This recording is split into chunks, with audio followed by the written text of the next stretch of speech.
Assalamualaikum warahmatullahi wabarakatuh. Saya bersama Biker Subuhan Pekanbaru Riau. Bagi yang sudah bergabung istiqomah, bagi yang belum segera bergabung. Kiamat sudah dekat. Berkah selalu, sukses. Assalamualaikum warahmatullahi wabarakatuh.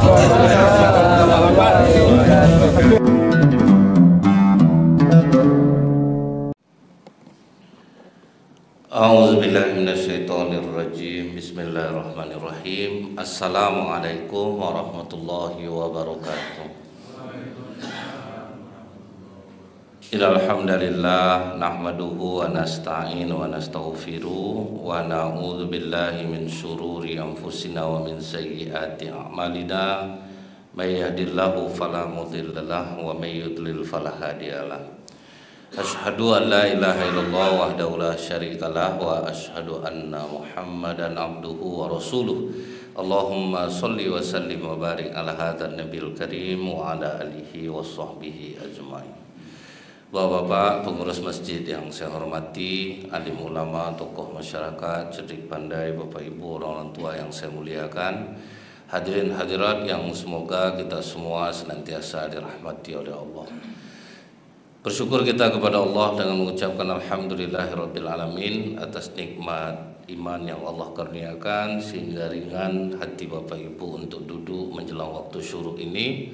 Semoga apa yang Bapak Ibu lakukan ini menjadi sebab mudah-mudahan yang sakit disembuhkan oleh Allah, yang dalam keadaan sulit mudah-mudahan dimurahkan rezekinya oleh Allah. Bersolawat kita kepada Rasulullah sallallahu alaihi wasallam dengan ucapan Allahumma sholli ala sayyidina Muhammad wa ala alihi washabbihi wasallim. Semoga dengan ringannya lisan kita ini bersolawat kita mendapatkan syafaat di yaumil akhir kelak.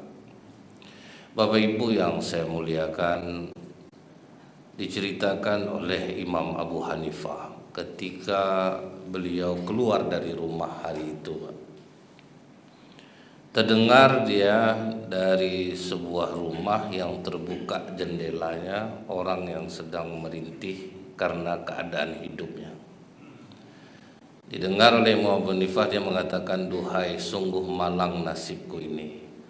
Tidak akan ada orang yang lebih malang hidupnya daripada aku. Nah, inilah kebanyakan manusia itu. Kalau dia dapat masalah, dia selalu merasa masalah dia lebih berat daripada orang lain. Kalau kita bersyukur, kita terasa nikmat kita akan ditambah oleh Allah, sehingga kita bisa mendapatkan hikmah dari sebuah musibah yang menimpa kita. Tapi kalau orang kufur, azabku sangat pedih, itu makin dia mengeluh, maka hidupnya akan semakin susah. Itu bahayanya kita mengeluh itu, Pak. Bapak punya karyawan, dia ini pengeluh, itu nampak dari jalan dia. Makanya orang yang suka mengeluh itu mudah berhenti kerjanya, karena dia langsung nampak, Pak, dari cara dia. Sehingga akhirnya Bapak akan berpikirnya harus aku berhentikan. Nah, itulah yang membuat orang-orang rajin sholat itu banyak diberhentikan orang kerja. Karena nampak kalau orang mengeluh itu langsung terlambang di badannya, cara jalannya, ketika disuruh agak lain mukanya. Itu yang membuat orang memberhentikan dia. Tapi kalau kita lihat, Bu, ya, orang yang bersyukur itu, saya pernah melihat anak cucian sepeda motor karena sering duduk di situ waktu itu, Pak. Asal Honda trail yang habis balap tuh masuk ke tempat cucian tuh, pasti yang namanya Samsul itu yang disuruh anak-anak tuh nyuci, kawan-kawannya. Asal masuk yang kotor-kotor tuh, Sul, cuci. Dan Samsul ini selalu mencuci dengan tulus, nampak dari gerakan tubuhnya. Sehingga karena gerakan tubuhnya bersyukur, orang yang mencuci Honda ini pun tidak pula buruk-buruk, Pak, tetap dilebihkannya terus. Menengok Samsul murah rezekinya, akhirnya kawan-kawannya asal datang Honda kotor mereka lah nyuci, Pak. Rupa tidak ada dikasih orang tiba. Itulah beda ketulusan tuh, Pak. Tidak bisa kita misalnya untuk mendapatkan ini, tengok orang mendapat ini, kita inginlah seperti itu. Tidak bisa. Ketulusan kita itu sampai ke hati orang. Itu dibilang orang gaibnya itu, Bu, ya, hati, sesuatu yang dari hati akan mengenai hati. Makanya orang bisa tahu Pak nih nyumbang nih agak pamer sedikit nih Pak, karena terlambang di cara dia. Nah kalau orang mengeluh seperti ini Pak, itu yang membuat hidupnya tambah menderita. Dari pagi ke pagi aku belum makan, kata dia dalam keluhannya itu. Siapakah seorang yang akan menolongku keluar dari permasalahanku ini? Mendengar itu Imam Abu Hanifah pulang ke rumah, dibuatnya lah surat, tapi sekaligus dikasihnya uang. Nah, jadi dari sini kita belajar kalau menasehati orang tuh jangan pula nasihat aja yang masuk, dikasih juga dia. Cobalah kadang Bu ya, ada orang cerita sama ibu, udah 2 hari ini aku nak makan Kak, anak-anakku pun juga. Kalau mau murah rezeki kita, baca surah Al-Waqiah setiap malam. Orang udah jelas lapar Pak, disuruh baca surah Al-Waqiah. Itu bawa sholat duha minimal 2 rakaat, murah lah rezeki itu. Orang udah jelas lapar Pak, duit dikasih baru dikasih amalan. Sehingga kata Rasulullah Bu, jangan beri nasihat kepada orang yang tidak meminta. Nah, jadi kalau rasanya tidak akan ada yang kita kasih, jangan nasihati orang. Memang bagus menasehati itu, tapi harus ada dulu apa yang membuat dia mau dinasehati. Nah, ini salah satunya materi lah, kasih Pak, baru bisa menasehati. Kemudian ditulislah oleh Imam Abu Hanifah surat. Bukan begini caramu untuk meminta pertolongan. Kau mengeluh dan kau sudah tidak menerima lagi takdir yang ditakdirkan Allah kepadamu. Ini adalah kesalahan besar. Karena kalau kita mengeluh berarti kita menganggap Allah salah, kita benar. Bukankah kau sudah dikasih Allah kesehatan, anggota tubuhmu yang lengkap? Kenapa tidak dengan itu kau berusaha? Nah ini Bu ya, kita itu banyak terlalu mengasihani diri, sehingga seolah-olah sudah tidak ada lagi jalan lain. Udah dikasih Allah kau akal, kenapa tidak kau gunakan? Mohonlah pertolongan Allah dengan kau berusaha menggunakan akal dan tenaga. Jadi tidak dipungkiri Pak, menggunakan akal, tenaga, kemudian tawakal kepada Allah. Ibu sakit, bawa berobat, itu tanda kita menjalankan apa yang disuruh oleh Rasulullah. Kalau ada sesuatu yang meragukan, tanya kepada ahlinya. Kita sakit, ahlinya dokter. Jangan ke kawan kita cerita Bu, kawan kita tidak dokter, bertambah penyakit kita nanti Pak.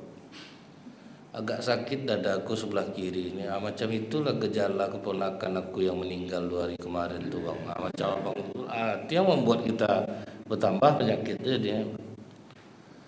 Dan dikasih Allah akal, dikasih kemampuan, berusaha. Orang kan banyak melakukan kejahatan tuh selalu mengatakan ya macam mana lagi Ustaz, pengeluaran besar, kalau tidak gini cara kita Ustaz, tidak dapat. Sementara saya lihat ada Bu, orang berpikir ya, gaji aku rendah, bagaimana supaya bertambah penghasilan aku sementara pengeluaran aku besar. Contoh kalau tidak salah saya ada tentara di Pekanbaru ini akhirnya buka jualan mainan online di awalnya Pak. Jualan mainan sampai sekarang istrinya pun buka grosir besar mainan Pak. Di Pekanbaru ada, Payakumbuh pun ada. Jadi berpikir dia, ada polisi yang pangkatnya tinggi yang jual kue di pinggir jalan Pak. Pulang kerja jualan kue, pangkat tinggi, banyak penghasilannya sekarang. Ada polisi yang mengumpulkan pemulung, jadi barang-barang pulung dikumpulkannya. Jadi berakal. Kalau orang yang mudah pasrah Pak, kalau tidak itu cara Ustaz payah. Tidak kita tipu orang, tidak berduit kita. Itu yang namanya itu putus asa. Saya pernah pun ngomong sama orang seperti itu Bu ya. Cobalah Pak, Bapak banyak dapat duit, tapi setoran Bapak besar, kurang setoran Bapak dicongkel orang balik, itu naik gula Bapak aja ya, naik terus gulanya Pak. Apa enggak, memang duit itu enak Pak. Setoran Tersikit nyetor congkel orang balik. Nah, itulah kerja terus Bu. Karena apa? Mencari duit dengan cara yang instan. Nah, selalu pasrah. Kalau tidak gini macam mana lagi? Ya, itu tuh yang bahaya. Ternyata banyak orang-orang yang bisa menggunakan akalnya, tenaganya, bisa dia mencari tambahan dengan jalan yang diridhoi oleh Allah. Tidak harus dengan hal-hal yang salah. Datang orang bilang, Ustaz ngomong pandai, coba di posisi itu. Akan ada di posisi itulah saya pandai ngomong Pak. Kalau di situlah saya mungkin tambah lebih parah lah saya lagi. Kemudian Pak, setelah dinasihati Imam Abu Hanifah itu kan duit dikasih juga. Beberapa hari kemudian lewat Imam Abu Hanifah lagi di situ. Udah tidak ada lagi Pak keluhan yang mengatakan tidak ada yang lebih berat masalah dariku, cuman masih sama juga Bu. Ya Allah, pakai Allah lagi Pak. Antarkanlah kepadaku bungkusan seperti bungkusan yang beberapa hari yang lalu. Kata Imam Abu Hanifah, ini pemalas rupanya, ini bukan susah hidupnya. Jadi kalau ada orang, kata Umar bin Khattab Bu, apabila kalian melihat peminta-minta setiap hari orangnya sama, berarti dia bukan fakir miskin, tapi penumpuk harta. Jangan dikasih. Di Jogja, siapa yang ngasih pengemis di jalan didenda 40%. Rupanya udah ada tulisan dekat SKA tuh Pak, di jalan tuh dulu, undang-undang nomor berapa itu, dilarang ngasih pengemis. Cuman kadang kita ini yang agak bandel gitu ya Bu ya. Allah ngasih 1.000, nggak akan miskin kita. Dikasih pun 1.000, nggak juga akan kaya kita. Akhirnya efeknya apa Bu? Bertambah banyak lah dia. Itu efeknya jadinya Pak. Di Ponegoro itu dulu kan tidak ada orang tegak-tegak pinggir jalan. Semenjak ada yang ngasih Pak, baru ramai Bu. Apalagi hari Jumat. Jadi jangan kebaikan yang kita buat mendatangkan mudarat yang lebih besar.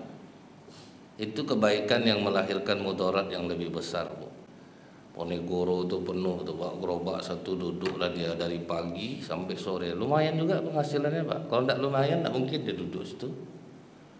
Besar penghasilannya. Nah ini dulu pernah orang memprotes tuh, apa pula salahnya dikasih orang sedekah ditahan-tahan. Nah itulah gunanya agama nih Bu. Dikasih tahu oleh Allah, wa'budullaha wa la tusyriku bihi syai'a wa bil walidaini ihsana wa bidzil qurba wal yatama wal masakin. Nah, kalau mau ngasih itu orang tua dulu, karib kerabat kandung, orang-orang dekat, yatim yang kerabat, orang miskin yang kerabat. Nah, supaya tepat sasarannya Pak. Itu maksud ayat itu sebetulnya Bu. Jadi jelas supaya tepat sasaran. Karena orang miskin dalam Islam ini Pak, dia kekurangan tapi dia tidak mau meminta-minta. Dan yang tahu itu tentu RT, RW tempatan. Nah, itulah kalau dekat-dekat sini tahu kita keadaannya Bu. Itu yang bagus untuk dibantu, itu jelas tepat sasarannya.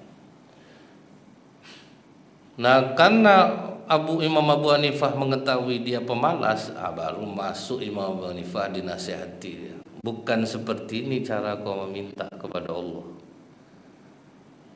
Berarti kalau kau seperti ini, kau ini pemalas. Dan diingatkan oleh Imam Abu Hanifah, dulu di masa Umar bin Khattab Pak, pernah orang rajin dia zikir di masjid, zikir minta rezeki ke Allah, kan diusir oleh Umar. Itulah sejarah Umar mengusir orang duduk di masjid. Kalian bilang langit itu menurunkan emas dari atas. Duduk-duduk aja kalian berzikir, keluar kalian. Disuruh keluar Pak. Karena memang pemalas. Betul Bu. Kita ini sudah ada rezeki itu yang diantar oleh Allah. Ada yang kita jemput. Cuman orang lebih banyak lah suka diantar rezekinya Pak. Sehingga jadi pemalas saja. Dulu ada pedagang namanya Al-Balkhi. Jadi dia ini punya guru. Nama gurunya itu Ibrahim bin Adam.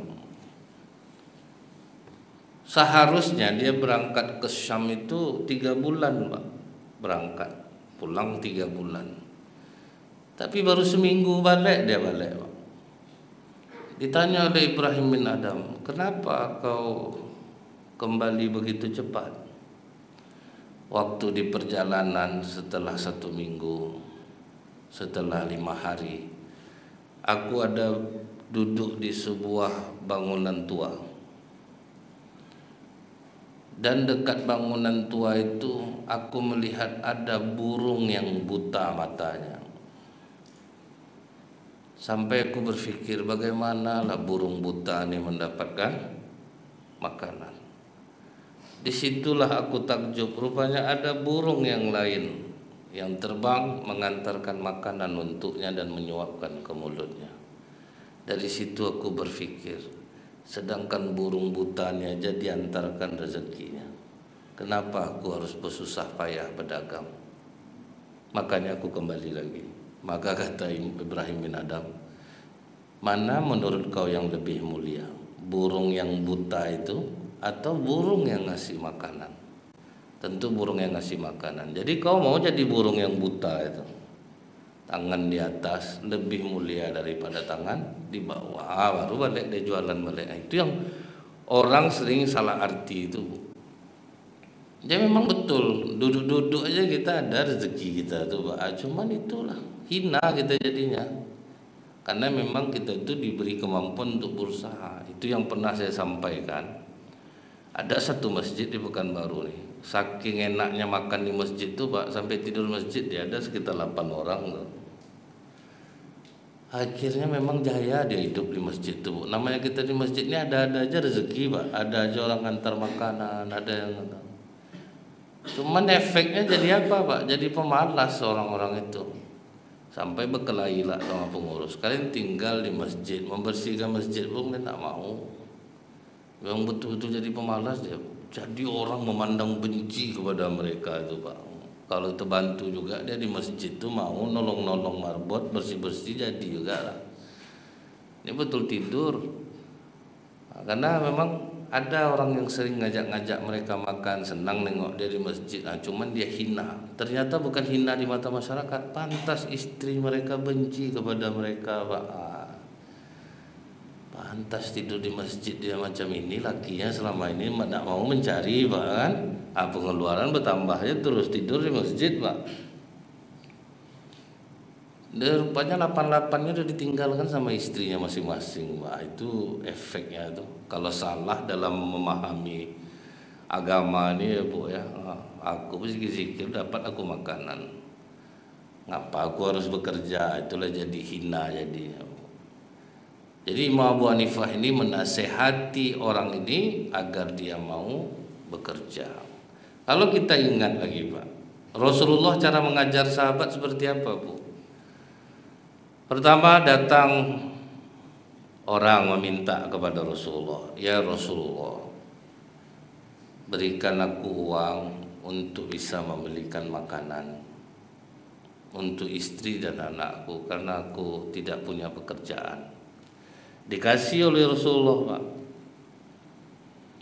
Besoknya orang yang sama datang lagi, belum dapat kerja kok lagi, belum ya Rasulullah, dibantu lagi sama Rasulullah. Besoknya jumpa oleh Rasulullah, dia minta dengan orang, dipanggil Rasulullah, dia sini kalau belum juga kau dapat pekerjaan lagi, belum ya Rasulullah. Tuh ngasih makan istri kau tiap hari minta-minta macam ini kau. Iya ya Rasulullah. Apa yang ada di rumah kau? Yang ada tempat nampung air ya Rasulullah. Bawa gentong itu kemari. Dibawanya lah gentong itu. Begitu gentong sampai ke tangan Rasulullah, diangkat oleh Rasul, dilelang. Siapa yang mau beli gentong air ini? Berapa ya Rasulullah? Yang nawar paling tinggi. Ada yang nawar 1 dirham, 2 dirham, 3 dirham, akhirnya terjual 4 dirham. Sekitar 360.000. Kalau 1 dirham perak itu 90.000 sekarang. Dibuat duit 360.000 itu separuh disuruh Rasulullah, ini nanti kasih untuk istri dan anakmu. Yang separuh lagi dibelikan Rasulullah kapak sama tali, Pak. Mulai hari ini kau jangan meminta lagi.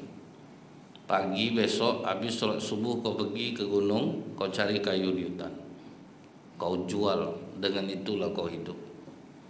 Jangan pernah kau jumpa aku lagi. Selama sebulan ini jangan kita jumpa dulu. Akhirnya itulah Bu, pergi dia. Anak itu yang betul tuh Pak, Rasulullah ngajarkan umatnya seperti itu. Bukan dibiarkannya aja Bu, jadi meminta-minta tuh. Dikasih kerja. Dan setelah sebulan dia datang. Setelah sebulan dia datang, bagaimana kabarmu sekarang? Alhamdulillah ya Rasulullah, udah berkecukupan hidup aku dari mencari kayu di hutan. Maka kata Rasulullah, mencari kayu kau di hutan jauh lebih mulia daripada kau memberi makan anak istrimu dengan cara meminta-minta, baik dikasih ataupun tidak. Artinya apa Bu? Meminta-minta itu perbuatan halal yang dibenci oleh Allah. Itu yang harus kita ingat ya Bu ya.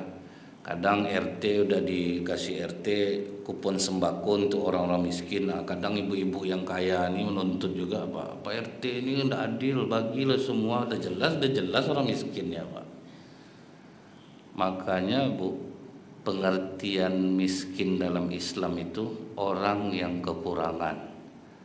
Orang kaya itu orang yang merasa cukup. Jadi kalau ibu kaya tapi masih kekurangan, berarti ibu miskin. Jadi tidak bisa kita ukurkan Pak, orang miskin itu mesti tidak punya harta. Nak minta aja kerjanya. Kadang kupon daging Bu sampai 8 kupon dagingnya. Berapa jumlah masjid dekat situ diratakannya semua. Bagilah ibu kupon 1, itulah Bu. Jadi miskin itu orang yang selalu merasa kekurangan. Kadang saya tahu tuh Bu, Pak RT, Pak RW itu udah baik, dah ditentukannya berapa masyarakat miskin di sini. Cuman yang kaya nuntut juga. Dia kalau dapat satu dapat semua Pak RT. Jangan dikasih dipilih-pilih orang, tentu ya dipilih orang Pak. Azab lah Pak RT kena fitnah. Dia family dia aja dikasihnya nih atau kapan-kapan macam itu Pak kan. Makanya pahala jadi RT, jadi pengurus masjid, pengurus majelis taklim itu besar pahalanya Pak.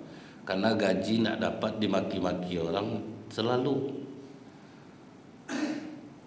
Jadi itu ya Bu ya, jangan sampai kita ini Pak menjadi orang yang peminta-minta.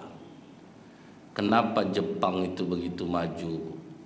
Rupanya di Jepang Pak, orang tua yang masih bisa bekerja itu mulia di Jepang. Jadi jangan heran Bapak nengok orang tua kerja di swalayan, terbungkuk-bungkuk, dorong gerobak, itu merupakan prestasi bagi mereka Pak.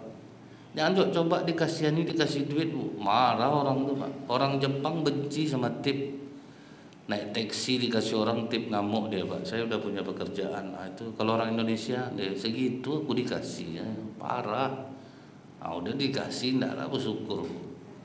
Maka Jepang tuh maju. Sebab apa? Dia kurang, tidak suka meminta-minta nih. Kalau orang Indonesia nih ya tidak dapat diolahnya orang malah Pak. Itu payahnya tuh. Jadi sampai dibilang orang Bu ya, di negara lain agama Islamnya sedikit tapi ajarannya jalan. Di Indonesia yang beragama Islam banyak tapi ajarannya dipancung oleh umatnya sendiri. Ya, itulah maksudnya tuh. Dipancung oleh umatnya sendiri. Dari sisi pekerjaan Pak, orang luar sangat menghargai tenaga orang yang dikeluarkan. Saya heran, saya tanya kalian mau kemana nih ngurus-ngurus paspor nih? Kami mau ke Australia, ada yang ke Kanada. Kenapa kalian pilih Australia? Di Australia tukang cuci piring aja per jam gajinya Bu, 1 jam 250.000. Siapa yang tidak mau Pak? Saya pernah ditelepon oleh orang di Kanada. Dia minta carikan imam masjid di sana. Dan untuk bisa ceramah, itu minimal gajinya 20 juta Pak sebulan. Akhirnya saya sebar waktu itu di grup Bu. Karena harus mengirimkan video dia membaca ayat, bahasa Inggrisnya. Itu di luar dikasih-kasih nanti itu Pak kan, ngajar ngaji, ngajar apa. apa nggak mau dia tuh. Saya bilang pantas mau betah di Kanada ya, tukang gipsum aja gaji ngeri. Ada sekarang artis Indonesia pindah dia sekeluarga di Kanada karena apa, tukang las aja gaji 64 juta Pak sebulan. Mereka betul-betul menghargai kerja orang. Waktu Caltech lah dulu Bu, dipegang sama bule, rumah dikasih, daging dikasih setiap minggu. Ingat saya dapat juga atau bertamu ke rumah bapak tuh ada daging segar nih Pak kan, jatah dia. Bos, kuliah anak, rumah sakit, liburan semua ditanggung ya Pak. Makin kemari Bu, makin diurus oleh orang Indonesia Pak, makin parah, udah macam rumah hantu yang 500 kakak di apa tuh Pak. Dulu waktu orang bule megang Bu, aktif masjid di sana, itu bukan orang Islam tuh Pak ya. Jadi dari Pekanbaru nih Bu penceramahnya Bu. Jadi itu ceramah di sana dan itu sangat besar mereka ngasihnya tuh di Al-Fatah Minas tuh Pak. Turun begitu Pertamina sekarang megang habis gajian Pak, nggak ada lagi. Nah, jadi jangan dikira Bu, orang bule yang justru menghargai kadang agama nih. Makin sekarang makin tidak ada. Saya tanya, matilah kajian di Al-Fatah, mati Ustaz, udah nggak ada lagi kajian, habis. Nggak ada yang peduli sama masjid lagi. Kalau dulu tuh luar biasa rame ya. Ingat saya masjid dakwah Rumbai itu sekali Jumat sumbangannya sama dengan An-Nur isinya Pak. Begitu betul antusias orang waktu itu. Cepat dan banyak. Di Indonesia nih kerja harus jadi avatar kita Pak. Harus biasa menguasai 4 elemen, angin, air, udara dan tanah. Misalnya nih kerja di masjid sebagai muazzin, sebagai imam, itu merangkap lah tuh Pak, nyuci kamar mandi dia juga, membersihkan masjid. Kalau ada orang gotong royong dia harus datang, ngeri kita nih Pak. Dibilang jahat ya jahat sebetulnya Pak. Begitulah di Indonesia nih, tidak profesional menggaji orang. Kemudian dipekerjakannya orang di toko dia. Saya sangka baik Pak Haji itu waktu itu, karyawan tinggal di rumah dia, semua dia baik, Pak Haji ditanggung makan. Azab kami di rumah tuh Ustaz. Jadi sebelum kami ke toko tuh mencuci kolamnya, mencuci mobilnya. Jadi dimanfaatnya Pak, orang tinggal di rumah dia tuh untuk beberes, menyapu apa baru ke toko. Minum air putih tidak boleh di rumah tuh Ustaz, cari sendiri. Makan pun gitu, pandai-pandai kalian sendiri. Di luar bapak tuh donatur Pak. Jadi kadang saya sedih nengok dia. Sampai saya bilang, apa ndak sakit badan Pak Haji? Orang yang bekerja sama Pak Haji menderita Pak Haji buat. Tapi di masjid pencitraan Pak Haji nyumbang sekian juta, bantu orang sekian juta. Sampai dibilang kadang-kadang ndak tiba di kami Ustaz. Sama orang kok bisa dia macam ini gitu. Mungkin orang mengira dia baik, betul lah. Ada lagi Bu, jenggotan, celana cingkrang, 5 waktu jamaah di masjid. Muka karyawannya biru-biru kerja sama dia, bukan dipukul Pak. Orang kuliner kan jam 3 malam masuk Pak, kalau ada borongan. Kerjakan kue. Jadi makan tuh sering terlambat, kan agak-agak membiru, membayang tuh Pak. Enggak makan tuh Bu ya. Soleh bukan main lagi Pak. Kadang heran saya deh, gini betul lah orang Indonesia, lupa apa ndak susah hidup kita itu gitu Bu ya. Mempekerjakan orang udah salah, kemudian orang harus mengerjakan apapun yang kita inginkan. Kita sholat juga nih Pak. Jadi itulah Bu. Ingat saya di masjid kami itu dulu ada imamnya Pak Marjilin namanya Bu, orang kita Taluk Kuantan. Salut saya Pak, dia itulah yang mampu bertahan menghadapi masyarakat nih. Bayangkan Bu, dia imam, nyuci WC dia, keuangan masjid dia juga yang mencatat. Pantas sering sakit-sakitan dia dulu Pak. Datang familinya 2-3 orang dan ngamuk lah, ibu-ibu sana dibawa famili ke sini, sadis Pak. Jadi dia kerja di Hotel Raudah, nanti zuhur cepat-cepat dia ke masjid, bersihin masjid, azan. Azab dia menghadapi masyarakat, gotong royong harus ikut. apa harus ikut, ngeri, jahat orang Indonesia ini rupanya Pak. Karena entah ada keturunan Belandanya, nggak tahu juga lah Pak ya, mungkin ada juga tuh masuk, hati-hati Belanda tuh Pak kan. Jadi tuh Bu ya, kalau mempekerjakan orang jangan menganiayanya. Kata Rasulullah, kalau kalian ingin minta bantuan dia di luar pekerjaannya, berikan dia lebih. Itu Pak, berikan dia lebih. Nah kemudian Pak, orang yang harus menerima bantuan kita itu, itulah diharapkan dalam Islam nih. Beruntunglah Bapak Ibu yang punya persiapan kekayaan untuk anak. Sa'ad bin Abi Waqqas, dia cuma punya satu orang anak perempuan. Apa katanya ke Rasulullah, ya Rasulullah, nampaknya umur aku ini tidak lama lagi, harta aku banyak, boleh tidak aku sedekahkan semuanya, karena anak aku cuma satu. Kata Rasulullah, jangan. Kalau seperduanya Rasulullah, jangan.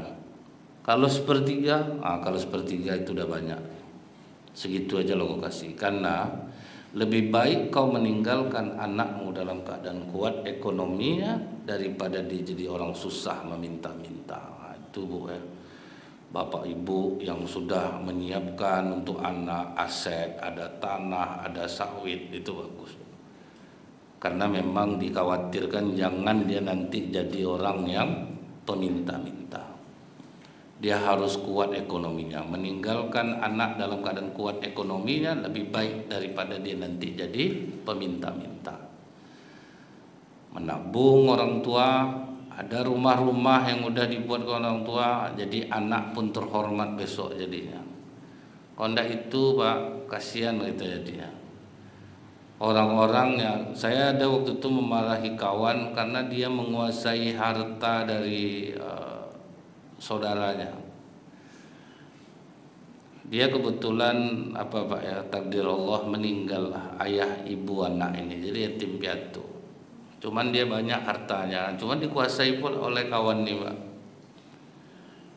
Terus anak-anak ini tinggal sama dia, tapi disuruhnya tinggal di masjid. Dulu paman waktu kuliah tinggal di masjid aja. Jadi nggak bisa lah macam itu, karena duit mamaknya ada, duit bapaknya ada. Itu jahat kita namanya itu, kata saya.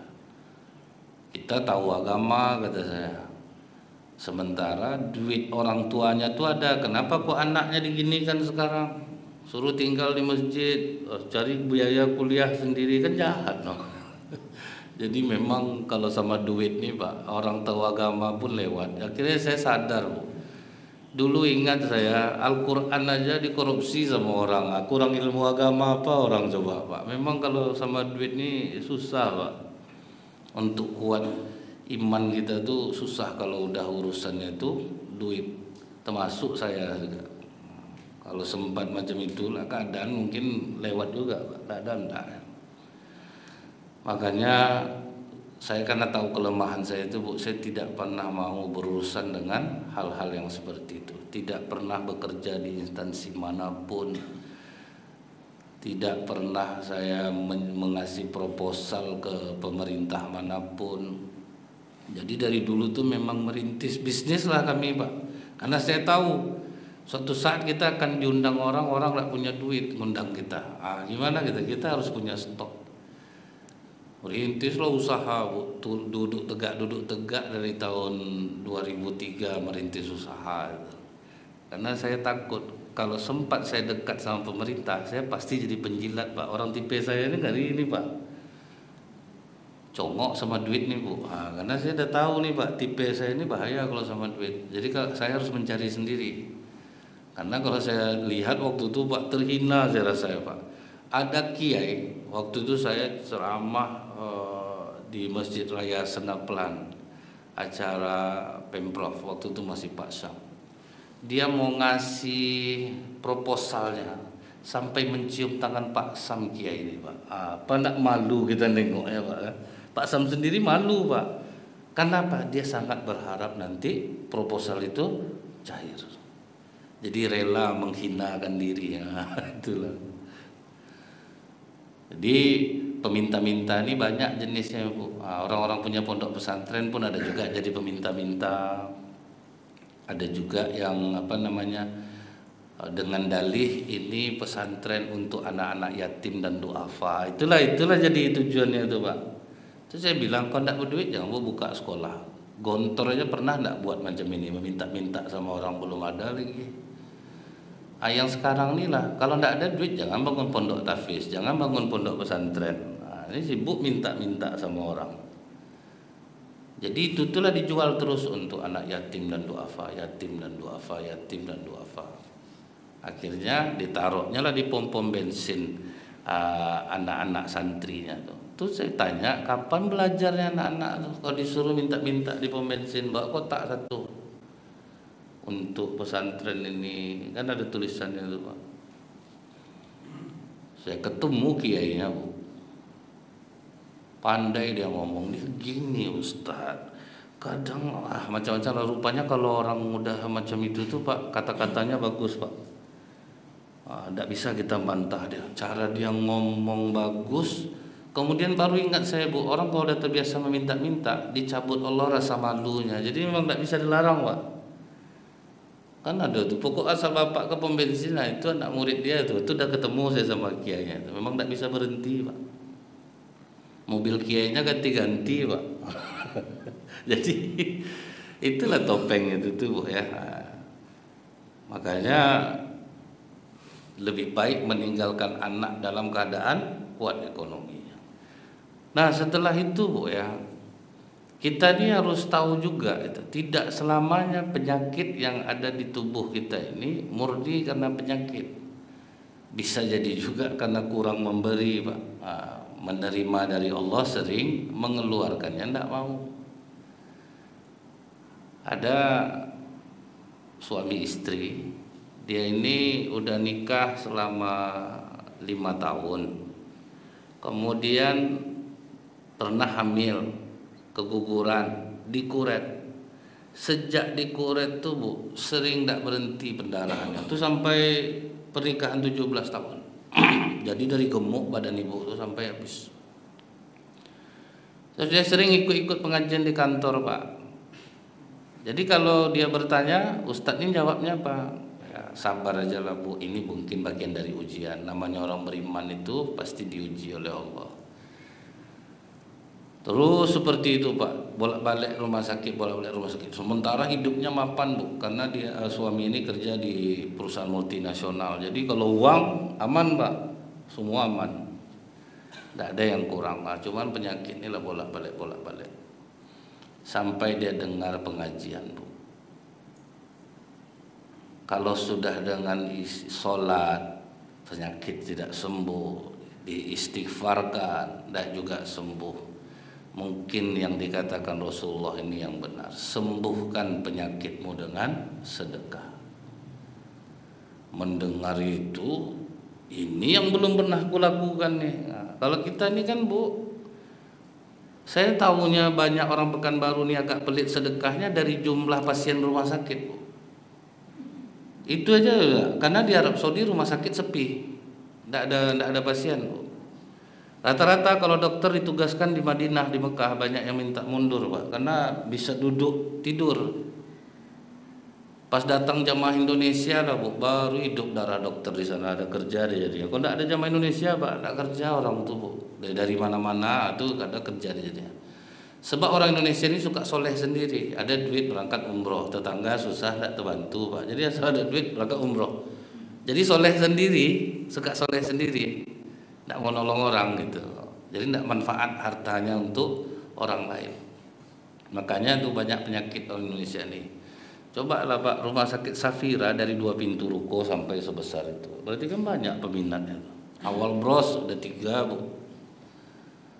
Cuman orang tidak juga mau sadar gitu.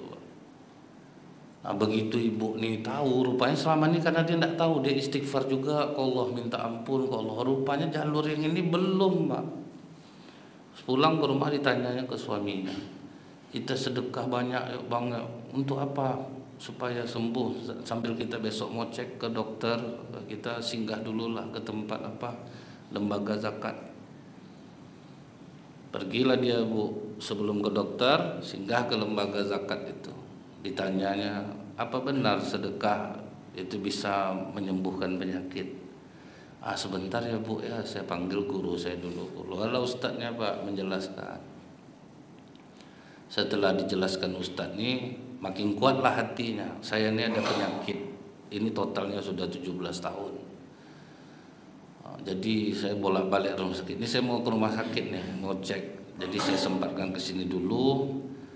Saya berniat semoga dengan sedekah saya ini disembuhkan Allah penyakit saya.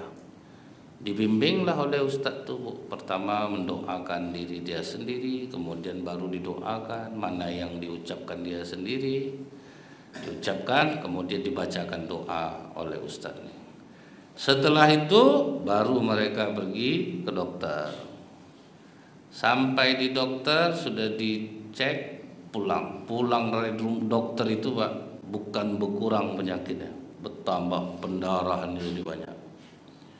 Sampai kata suaminya itu, enggak apa-apa, yang penting kita jalankan dengan cara berdoa, udah sedekah, udah pasrah aja lagi. Sampai spray kamar itu habis darah. Udah payah dia jalan.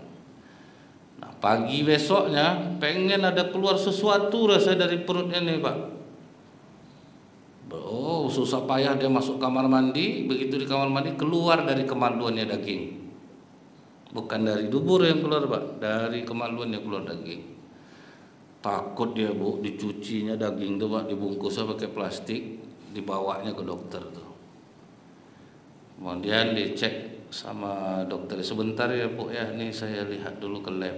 Setelah lihat di lab, kok bisa tidak terdeteksi ya daging kanker rahim ini selama ini. Rupanya gara-gara kena kanker rahim itu Pak, pendarahan itu terus, tapi tidak pernah tercek. Dan dokter tuh geleng kepala, kok bisa keluar daging ini ya, tidak pernah tercek. Rupanya ada daging kanker itu di perut dia. Nah, itulah dahsyatnya orang mau berbagi itu ya Bu ya. Jadi Islam ini luar biasa Bu. Begitu orang-orang di Arab Saudi menjalankan hal ini, memang terbukti Pak, jarang orang sakit di sana. Nah, kita sakit di sini ya sibuk juga, sedekah 2.000 aja Pak, mana mau Pak, 2.000 selemo yang sembuh tuh. Memang harus buang-buang besar Pak. Saya udah kena nih Bu. Saya pokoknya kalau udah sakit badan saya ini Pak, saya langsung introspeksi diri Pak, di mana saya kenanya. Bulan kemarin saya ceramah ke Kasikan. Saya ada jadwal di Kasikan, satu lagi ceramah di Kuansing. Karena saya mulai hitung-hitungan dengan dakwah ini Pak. Nah, ini karena sebetulnya karena ada pengalaman buruk, sebetulnya itu tidak boleh dakwah ini dipatok berapa Pak. Karena saya kena, saya ceramah di An-Nur, Nuzul Quran, An-Nur Provinsi Riau. Dan mereka tidak ngasih Pak sesuai yang dijanjikan waktunya, sampai hari ini itu tidak keluar. Udah gantilah PJ nih Pak. Sementara kawan-kawan saya pengurusnya di situ Pak. Ini gimana nih? Sampai bulan berapa saya nunggu? Yang membuat saya tersinggung, tidak taunya acara besar Pak, ngundang Ustadz Das'ad Latif, Ustadz Lukman, kan tidak mungkin itu tidak dibayar. Ustadz Das'ad itu 40 juta tuh, lebih kurang 40 tuh Pak. Tentu terkecil hati saya. Nah, jadi saya takut kena. Pas Muharram kemarin orang Kasikan nelfon, kemampuan kami cuma segini Ustadz, gimana Ustadz? Oh, tidak masuk sama saya tuh. Itu jahatnya saya Pak. Saya takut kena. Kalau mau seginilah. Nantilah kami bincang Ustadz, berapa susahnya orang tuh mengumpulkan duit kira-kira tuh Pak. Itu tidak saya perhatikan, saya takut kena nih. Ini saya betul nih. Inilah menurut saya. Akhirnya mereka penuhi Bu apa yang saya minta. Kemudian orang Kuansing juga gitu. Kami segini bisa Ustaz. Oh, kalau segitu tidak masuk sama saya. Salah 5 jam nih dari Pekanbaru. Saya harus sekian. Tunggu lu Ustaz, berundinglah kami dulu. Wah, udah itu dia ingin juga selama ini nengok di YouTube aja. Biarlah kita jumpa. Kira mau dia Pak. Semangatlah saya, lumayan nih Pak duitnya Pak. 2 hari duduk sebulan lah tibanya Pak ya. Nah, bisa duduk untuk sebulan 2 bulan. Berangkat kasihkan 3 jam, pulang 3 jam, jam 2 malam. Subuh saya ceramah, paginya langsung ke Kuansi. 5 jam pulang, 5 jam pergi, 5 jam pulang. Bangun subuhnya Pak, tidak bisa jalan saya lagi. Nah, itu Pak, tapi saya langsung mikir Bu, ini bukan gara-gara sakit di kaki nyetir mobil nih, ini ada yang salah nih. Nah, cara ngobatinya gimana Pak? Berapa niat orang tuh pertama ngasih saya, sisanya saya sedekahkan semuanya Bu, baru bisa sembuh Pak. Karena orang tuh sanggupnya kan yang pertama itu Pak. Nah, jadi buanglah separuh yang lumayan besar tuh Bu, baru mau dia sembuh. Jadi kalau kita dikasih Allah sakit-sakit, coba aja introspeksi diri dulu. Kadang kita nih Bu ya, merenovasi rumah habis ratusan juta ikhlas Pak.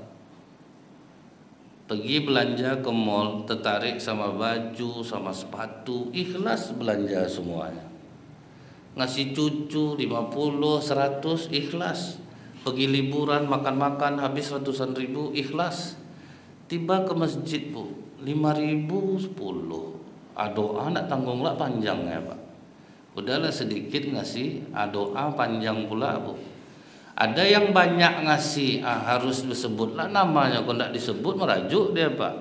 Ada lagi yang paling banyak ngasih di masjid macam dia lah punya masjid, jadi udah susah Bu. Yang besar ngasih dia merasa berkuasa lah di masjid. Saya ketemu orang ini semua Pak.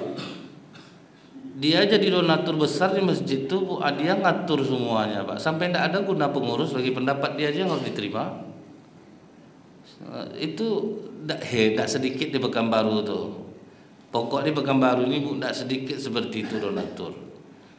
Bahkan ada yang tidak suka sama imam, dimintanya imam itu berhenti. Untung ketua masjid mantap, minta maaf kami Pak Haji, ke imam kita tidak salah. Kalau tidak mau saya nyumbang sini lagi. Terus terang sedih kami ini Pak Haji, kalau Pak Haji nak nyumbang. Masalah Pak Haji besar nyumbang kami. Tapi kalau untuk memberhentikan imam, minta maaf Haji, tidak bisa. Itu bagus Bu. Saya perhatikan tuh Bu ya, dia yang berkuasa di masjid itu. Itu kan tidak terjadi di sini Pak, maka saya sampaikan. Kalau terjadi sih tidak mungkin lah saya bilang Pak, menyinggung orang saya namanya tuh, karena di sini tidak lah tuh. Jadi mudah-mudahan kajian kita pada subuh ini bermanfaat baik untuk diri saya dan kita semua. Lebih kurang saya mohon maaf. Subhanakallahumma bihamdika asyhadu an la ilaha illa anta astaghfiruka wa atubu ilaik. Assalamualaikum warahmatullahi wabarakatuh.